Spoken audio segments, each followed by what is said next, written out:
Welcome to TWitWoW, the best wrestling podcast made for wrestling fans, by wrestling fans, on the web today. I'm John. That's my cohort and commentary, Ashton. And this is our NXT review, the penultimate episode before the take-home show next week. And then after that, of course, is TakeOver New Orleans. So we got a bit of advancement in the Dusty Rhodes Stadium Classic. I think you're a week early there, bud. I think we've got 2 more episodes between now and TakeOver New Orleans. Do we? Yeah, because next week is the 28th, and then the following week is the 4th, and I'm pretty sure New Orleans is the 7th. Ah, well, shit. Yeah. All right, yeah, it really did have the feel of a take-home show next week with everything going on, so maybe that's why I jumped the gun. And a go-home show, right? Yeah. But yeah, this week was not bad. We got an announcement that Mustache Mountain has been replaced in the Dusty Rhodes Stadium Classic. The team that took their place would end up being just spectacular to me, and Roderick Strong and Pete Dunne. We have an enraged Andrade Cien Almas looking to get his pound of flesh, all of Aleister Black. And of course, one of the bigger storylines in NXT, we got follow-up with Tommaso Ciampa and Johnny Gargano. So I feel like this NXT touched on every base. We even got the women's division highlighted a little bit. And the first promo for Ricochet, all in one episode of NXT. Ashton, what do you think about it, man?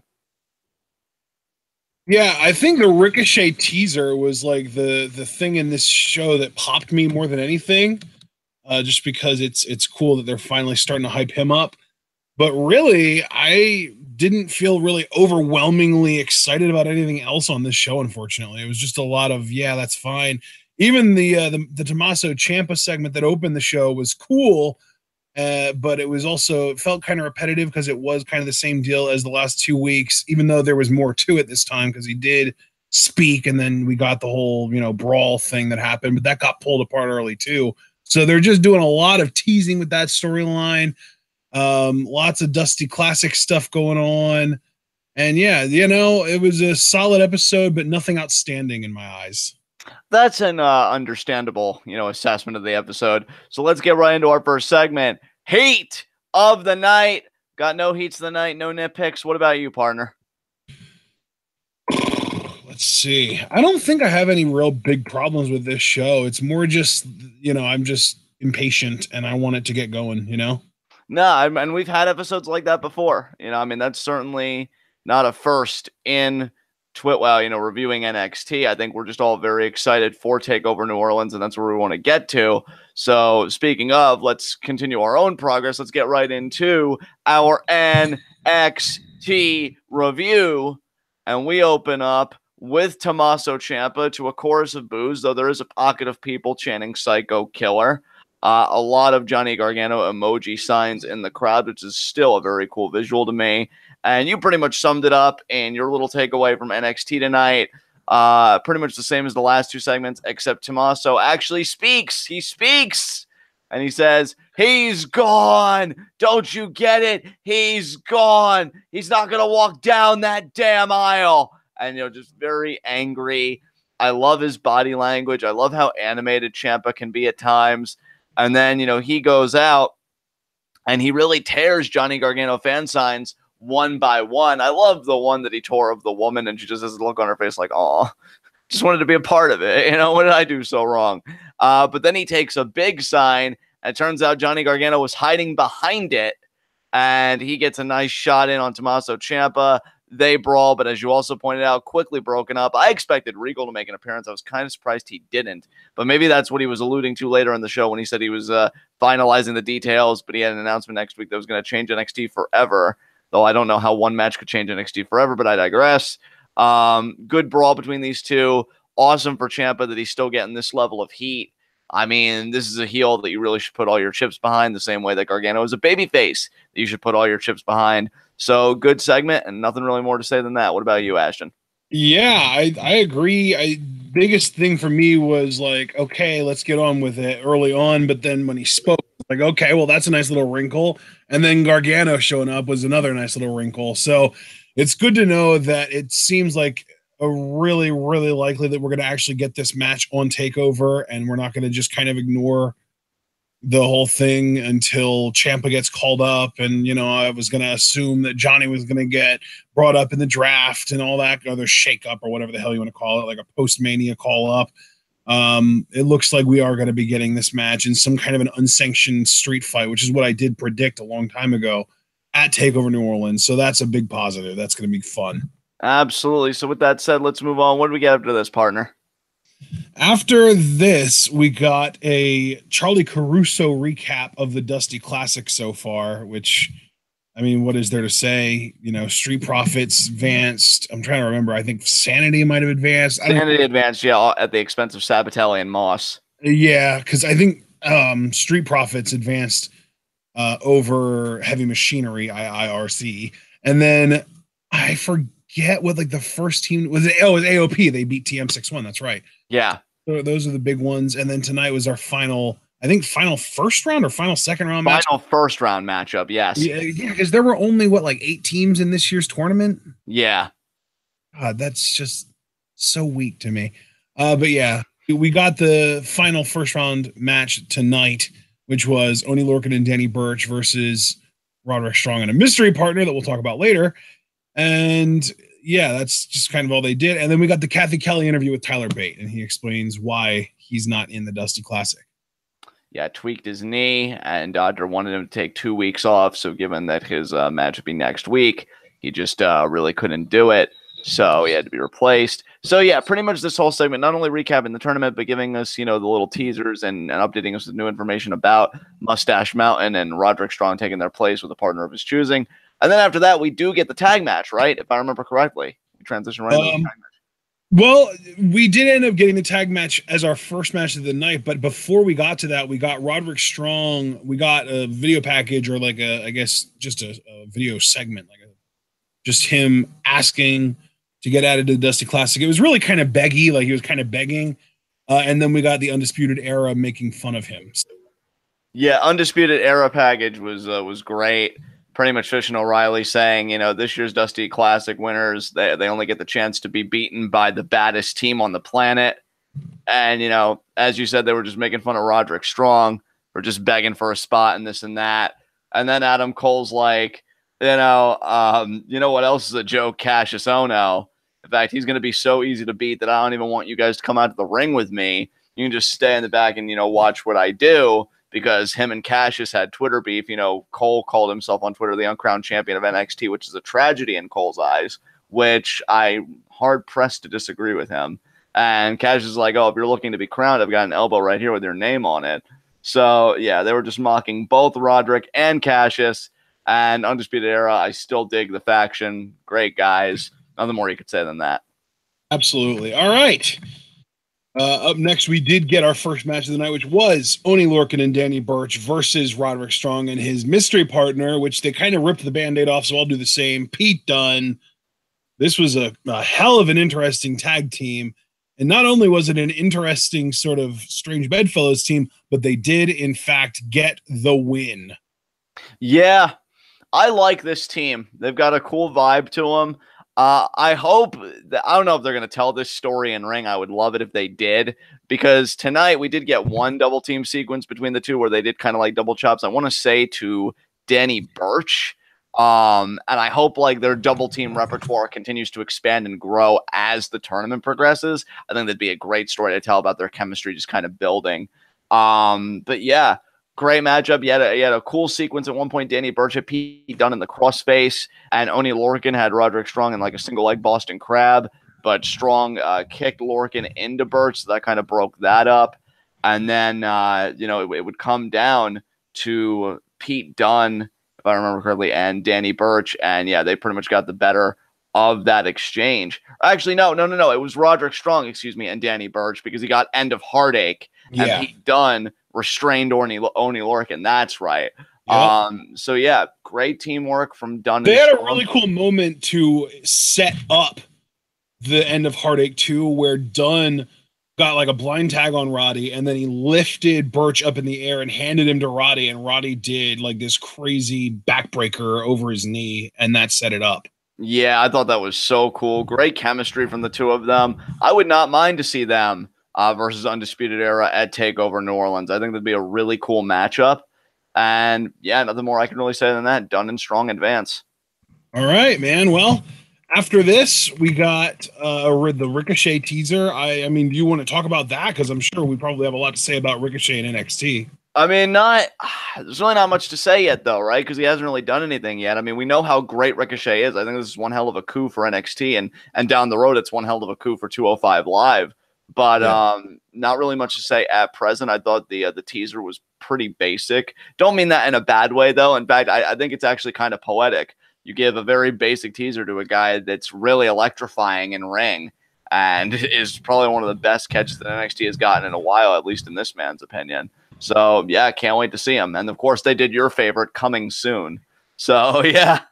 Yeah, makes me want to kill somebody. So, yeah, that was. Yeah, so, yeah, Ricochet is awesome. And I'm really. The big thing for me is finding out what kind of shackles he has to deal with in NXT, if any at all. Because if they don't put any shackles on him and he's allowed to use his full repertoire and he's allowed to use, you know, the Fire Thunder Driver, and he's allowed to use the Benadryller, and he's allowed to use the 630. Like, if he is not sort of restricted at all, he's going to be a huge star in NXT and in 205, at least relative to what you expect stars to be in 205. You know what I mean? Oh, absolutely. I mean, here's the thing, and this is my quote-unquote bold prediction. If Ricochet is able to be Ricochet, to your point, I think it's going to come to a point where when he's on 205 Live, people are going to be begging, like in audiences and stuff, for him to have other challengers, for him to face people like Finn Balor, Seth Rollins, The Miz, people like that. I really feel like he's the type of guy where you could see your next big kind of Twitter grassroots campaign or whatever, you know, get Ricochet off 205 Live. You know, maybe it'll be like hashtag 210 or some shit, you know, just for really to see him be promoted. I think he has that quality to him. So even though they have plans for him to be on 205 Live, I just think with what he does in there, and really if he could get like a speaker, or like maybe if his body language is on point, because I've always said like he's not the best talker, but I feel like he's so good in every other metric. I think there will be a demand down the road for him to do other stuff. I mean, that's my prediction for Ricochet. And honestly, you could extend that to guys like Ciampa and Gargano as well, if 205 Live was the plan for them too. Like, I just feel like you're going to have talents come in where fans are going to be like, okay, this is great, but these guys are really good. Can they do anything else? And so, yeah, that's kind of my going on it. All right, man. I guess we can move on. Up next, we did get our second match of the night, Ember Moon versus Aaliyah, with Shayna Baszler on commentary.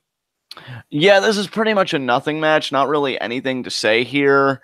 Aaliyah, I mean, bless her. She's trying. She's in the right place, you know, the Performance Center. It's not that she's bad. It's just she's so low on the card. You know how it's going to go.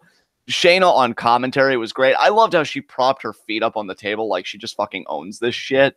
I gotta tell you, man, I know everybody's really kind of hoping that Ronda Rousey can pull this off, and from what I've seen, it doesn't really inspire confidence. But Shayna is not only where she needs to be, but she's really thriving in it to me. I'm really loving watching her grow, not just in ring, because I mean, I know we gush over the in ring, and I certainly do. Like, I'm not trying to say I don't, but there's more than that. You have to have the character, you have to have the personality, and even just the swagger that Baszler has about her. Again, when she just props her feet up on the announce table, when God, what's his name? Not Abraham Washington. Percy Watson. I had a blank there. Percy Watson was like, you know, what makes you think that you can do this stuff? Almost timidly, like, well, Shayna, what makes you think you could be a bully? Bullying's not cool. And Shayna just looks at him and she's like, well, who's going to stop me? Who's going to stop me, Percy? I welcome anybody to try. Tap, nap, or snap. Those are your only options when you're in there with me. And like, it's a catchy slogan. I'm pretty sure you can tell she's well rehearsed in the wrestling business, because tap or snap used to be Daniel Bryan's little thing in NXT. Oh, and the Four Horsewomen love Bryan. I mean, she even kind of posted like a memory of one of like her friends. I forget what her name was, but they're big Bryan supporters. And so, you know, that was pretty cool, you know, for Baszler. Maybe it's kind of a nod, you know, when you put it that way. But yeah, I just love the aura this woman gives off. To me, honestly, I almost wish the roles were reversed. I wish Ronda was down in the Performance Center and Shayna was getting this spot because she seems more ready for it than Ronda's going to be in the next few weeks. But that's just one man's opinion here. Ember wins with the total eclipse. And yeah, her and Shayna have a stare down. Still enjoying the feud, but I got to be honest, for as much as I love Ember, I kind of feel like Shayna's carrying it a little bit on the character end because you need a good villain. And I just feel like she's been a really good villain for Ember. So yeah, those are just my notes about this match here.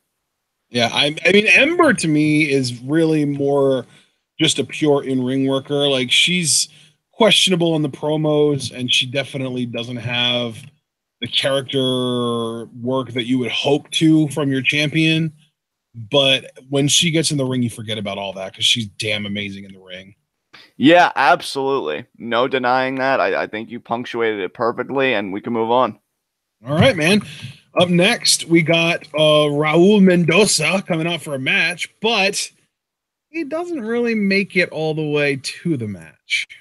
God, no, he does not. Can I just say first, because my day before getting on with you, I pretty much watched Zack Sabre Jr. matches all day, and one of them was against Raul Mendoza, but he's called Ronnie Mendoza at the promotion that they fought at, and Mendoza actually won that match, and it was a great contest. And I'm like, you know what? Mendoza could do so much more than what he's been doing in NXT. And then so when I see him come out, I'm like, oh man, how funny is that? That, you know, I just had and then Andrade is just like, attacks him from behind, lays him out. And yeah, you know, I love Andrade to death. I don't even feel like he had a bad promo here, but like, this is why you have Zelina, because like that accent, everything's got going on is like so thick that like I've really gotten used to Zelina talking for him. But I will say, I feel like Andrade still knows how to work a room, still knows how to work a microphone, you know, really emoting with his body language. Like, you could tell he's furious with Aleister Black. You could tell that if you put somebody in front of Andrade, hell, that's why Raul Mendoza was the poor, unfortunate bastard that got in his way. Like, he would have torn him apart tonight because he was absolutely irate. I'll use a Moro term. He was apoplectic. Aleister kind of treating the whole contract signing like nothing, but he only did it because Andrade didn't show up. So because it kind of blew up in his face, now he's looking to prove something. And he more or less says, you know, I'm calling you out next week. Let's do this, you and me, face to face, so that you can pay for humiliating me. You can pay for your disrespect. And yeah, I gotta say, man, I enjoyed the segment. But man, I've really just hearing him speak, even though I do enjoy Andrade on the mic in my own way, again, because I think he's very animated and he compensates. This is why I think I'll always prefer like Zelina talking for him in a way, because she's, you know, just as good. And yeah, they're just a great package deal. And moments like this kind of show me why. So what did you think about it? Yeah, I don't really. I wish I could have more of an opinion on this segment, but unfortunately my network was cutting out a lot during the whole thing. Like, I saw Raul Mendoza enter, and then next thing you know, I had like a 30-second cutout in my network, and when it came back, Andrade was in the ring cutting a promo. I was like, what the hell? Did a different episode of NXT come on while the thing was cut out or something? But then I asked you, and you were like, oh no, yeah, he attacked him. It's like, okay, well, yeah, I didn't really even hear much of the promo, so I don't really have much to say. Yeah, all right. Well, I guess with that said, I mean, I more or less summarized it up. So yeah, we can move on. And we got a Lars Sullivan video package, finally reminding the NXT universe that this man exists. Yes, I've missed him. I've missed his presence and his eloquence. So yeah, he's going to be returning next week. Next week's NXT is stacked because you get the first two matches of the second round. Probably the only two matches of the second round, though, right? Because the brackets were so small. Of the Dusty Tag Team Classic, you get Lars Sullivan coming back.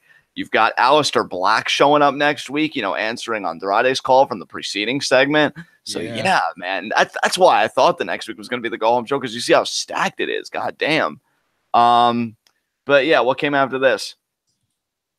After the Lars Sullivan vignette video package, William Regal got on the screen, and he let us know that next week he's going to be making an announcement that is going to change the landscape of NXT as we know it forever. Now, let me just ask you, because immediately I go to, oh, it's going to be the street fight, Gargano and Ciampa, because Regal never really addressed that tonight. But on the other hand, when you use words like change the landscape of NXT, but then I think it can't be the North American Championship. That was already announced on WWE.com. So, like, but I don't think that, I think that NXT and WWE.com operate on two different timelines.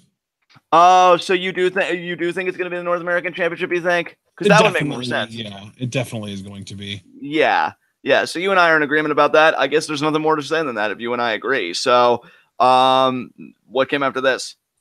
Then we got our main event of the evening, Adam Cole versus Cassius Ohno. I mean, this was a solid match, and obviously it was brought up by the fact that Adam Cole was in it, but it wasn't really anything special, and Adam Cole did end up winning, and if I remember correctly, he won with the last shot, the neck breaker over the knee, right? Well, here's the thing, Ashton. I have to correct you slightly, not because you're wrong necessarily, but because NXT kind of changed it up a bit. The last shot is now the Shining Wizard to the back of the head. Because if you notice, when he did the suplex, like the neck breaker over the knee, they pretty much called it that, the neck breaker over the knee. But what the hell? Morrow made sure to call it the last shot. Again, I'm not saying you're wrong, because I know you're right. Yeah, you're right, though. But, like, yeah. It pisses me off though that they changed it, because I had my I was alt tabbed. I was looking at something else and I just heard, oh, Adam Cole with the last shot, and I was like, oh, so he did use the neck breaker over the knee, and now you're telling me no, it was actually the Shining Wizard. Like, god damn it! And he did hit the neck breaker over the knee twice, but again, like the last shot. But it's not his finisher. That's kind of my point. Yeah, exactly. Yeah. So Adam Cole, baby, God, I love him though. I love how he was even like talking trash to Cassius. You're nothing. And I'm Adam. And then when the crowd finished, he just looked at them with this disgust because they're fucking plebs. And he's like, no, I'm not going to finish. So once again, Full Sail proving to be the shit stain on the underwear of life, depriving all of us from hearing Adam Cole, baby. But to be fair, we did get it to close NXT because he won. So thank goodness Full Sail didn't ruin that. Bunch of 13 trimester abortions. Anyway, I've got nothing else to say about this match. It was a fun match. Adam Cole wins. I am wondering, though, this is my only kind of narrative note. I am wondering if the Cassius Ohno heel turn is upcoming, because commentary made sure to point out how much Cassius has been losing lately. Lost to Velveteen Dream at the last takeover, lost to Lars at the takeover before that. Has really just been on a losing streak in terms of big matches. Yeah. I, for one, would welcome Cassius as a heel. I think when you look the way that he does and you work the way that he does, even if it is very limiting, because I know we've had like our criticism on the podcast, I still feel like narratively it's better and creates more drama in the ring when you're the bad guy doing that shit and you're bullying a babyface. So I do hope a turn is coming, especially now that Itami's on 205 Live. You know, you need that kind of hard-hitting heel to me, and Cassius can easily fill that void. So that's the only point I did want to make. But let's just keep this train moving to our next segment, high spots, low shots. I'm going to say it. My low shot is Oney Lorcan and Danny Burch. Really sucked for them because, I mean, and I am thinking in kayfabe terms here, but you think that, you spend all this time prepping for Mustache Mountain, and then you get this completely new makeshift team. And even though Oney Lorcan and Danny Burch aren't exactly seasoned, they have been teaming longer than Strong and Dunn, and they still lost in the first round. So, yeah, that team is my low shot. Who is your low shot? My low shot, what was yours again? Danny Burch and Oney Lorcan. Okay, that's what I just wanted to make sure it wasn't who I was planning on picking. My low shot's Cassius Ohno, because he will never in his life be better than Adam Cole, baby. You're not wrong, so I'm just going to move right along, and I'm going to say that my high spot, you know what? I'm going to say that my high spot is Aleister Black, and here's why. Wasn't even on the show. Yeah. But you could tell he got so under the skin of Andrade. Yes, he exactly did. What he wanted. Yep. I mean, this is a guy whose whole philosophy is tranquilo. Even though Zelina says no tranquilo, you'd figure like outside the ring, tranquilo is okay. Like, why let anything get to you when you're the champion? No, he was clearly perturbed, and he's just thinking like it. And that to me registers Aleister as a threat. Didn't even have to be in the building, and Andrade got all worked up. And yeah, and again, what I love about this is this feud is really distinguishing itself from the Gargano feud prior. The Gargano feud, they were like, oh, Johnny's a joke. Johnny can't do it, this and that. Here you can tell. Not only are they taking Aleister very seriously, he is the threat because I think he's winning the psychological war. So I'm going to give my high spot to Aleister Black because he really got under the skin of Andrade when in just the last feud, he was laughing and all smiles thinking that his challenger was just a night off. So, yeah, that's my high spot. All right, man. Well, if that's the case, then my high spot's going to have to be the guy that got a little tiny taste of revenge tonight, despite being illegally on the premises. And that is Johnny Gargano. Makes perfect sense to me. It shows that Gargano is down, but not necessarily out, as he's still, got a score to settle with Tommaso Ciampa. Love it. And with that said, do you have any concluding remarks about NXT? Obviously, Adam Cole is my actual high spot, but of course, I had to give out an honorary one so that we're not repetitive. And yeah, I mean, you got to let people know that they matter too, I guess. Even though, let's be honest, if we had it our way, 99% of this podcast probably would just be celebrating Adam Cole. And then the other 1% would be Lucha Underground content. So, yeah, there you go. Yeah. But no, if you've got nothing else to say, I've got nothing else to say. Guys, this has been NXT. This has been... This is a really uneventful episode of NXT for us to be done after like 25 minutes already. Like, that's just... I think that's just... an indictment on how uneventful this episode was. There was just nothing going on here. And I think it's also just indicative that you and I, we've got our eyes on one destination, NXT TakeOver New Orleans. I mean, I've got my eyes on something else when we get off the air here. I can't wait to watch the New Japan Cup Finals with you. I'm really excited for that, because I'm sure that's going to be better than this whole episode of NXT was for me personally. So with that said, guys, this has been NXT. This has been TWitWoW, the best wrestling podcast made for wrestling fans, by wrestling fans, on the web today. I'm John. That's my cohort and commentary, Ashton. Guys, be sure to comment, like the video, and subscribe. And as far as all of our media in the description box, it's all down there from our Twitter handles all the way to the official TWitWoW Facebook. The two pieces of media that I do want to plug, the Teespring store. We have a litany of TWitWoW merchandise, all the way from mugs for Scum Squad members to TWitWoW logo tees for him and or her.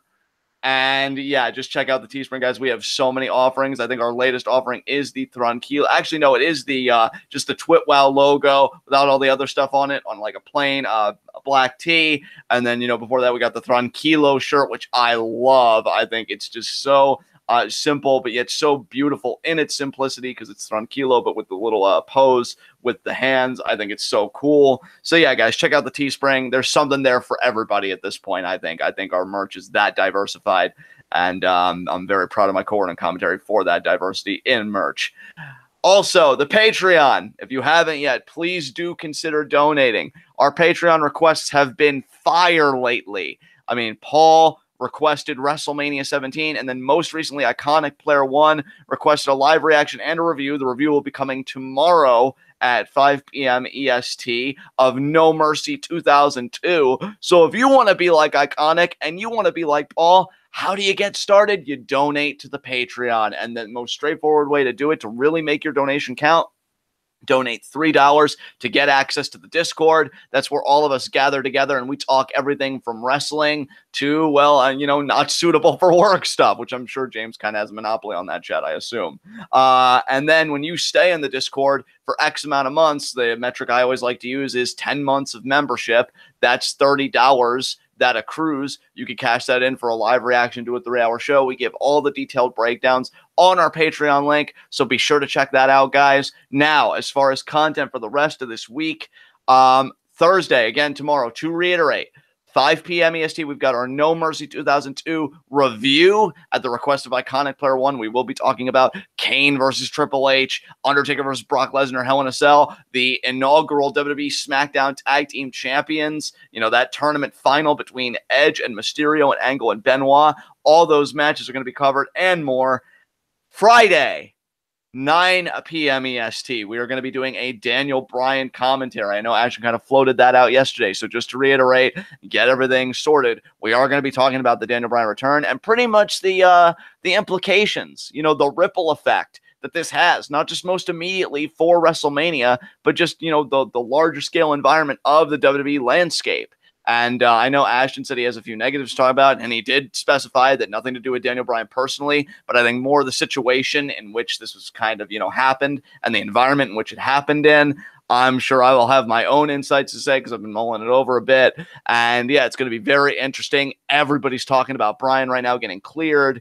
And yeah, you know, TWitWoW, we always bring, I think, unique points to the discussion. I would like to think that we offer a different dimension. So you guys are going to want to be there for that. That's 9 p.m. EST on Friday. We're going to be going live with that commentary. Looking into the further future here, the week after, the only thing I can really think of, you know, at the moment, outside of NXT and all the other stuff, which, by the way, guys, if I am forgetting anything or you need to remember anything, Ashton's Twitter, the pinned tweet, is the TWitWoW schedule.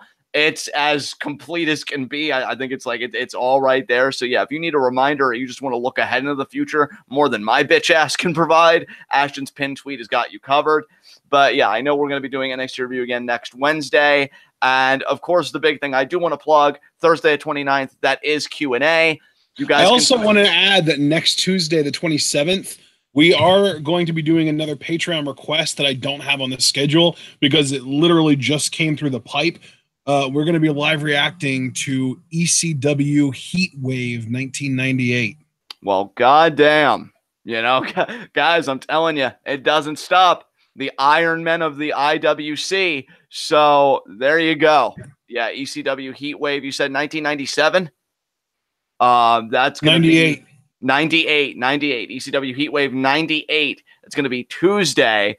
I'm sure, you know, we'll figure out a time for that. We usually do those more in the afternoon, so that's what I'm going to assume for the time being, but we'll finalize something before the commentary occurs. Probably 5, honestly, if I had to guess. All right, yeah, 5 p.m. EST. But the one thing, yeah, like I was saying, Q&A, that's going to be coming up next Thursday, 29th. You guys have 8 days, so just a little over a week left to get your Q&A questions in. YouTube, Twitter, Facebook, Discord, the best mediums to get your Q&A questions in.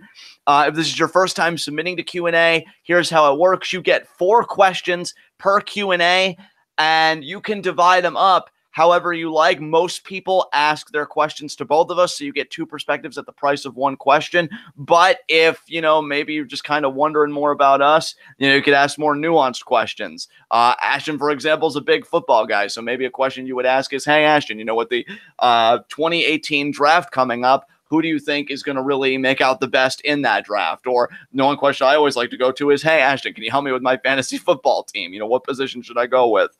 For me, I'm more the nerdy type. I know people ask me more about like anime, and I get the occasional philosophy question, which is always interesting. So yeah, you can ask specialized questions as well. Pretty much, here's our policy. You can ask whatever you want unless we explicitly tell you otherwise, which we very rarely had to do. We're a very open forum for Q&A.